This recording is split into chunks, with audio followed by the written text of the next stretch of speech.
no father to wipe away my tears. That's why I will cry, feel scared, but I will show my fears. I keep my head high, deep in my heart. I never have any doubt that Palestine tomorrow will be free.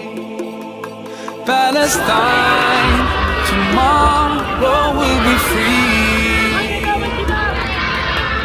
I saw those rockets and bombs shining in the sky, like drops of rain in the sun's light, taking away everyone dear to my heart, destroying my dreams in a blink of an eye. What happened to our human rights? What happened to the sanctity of life?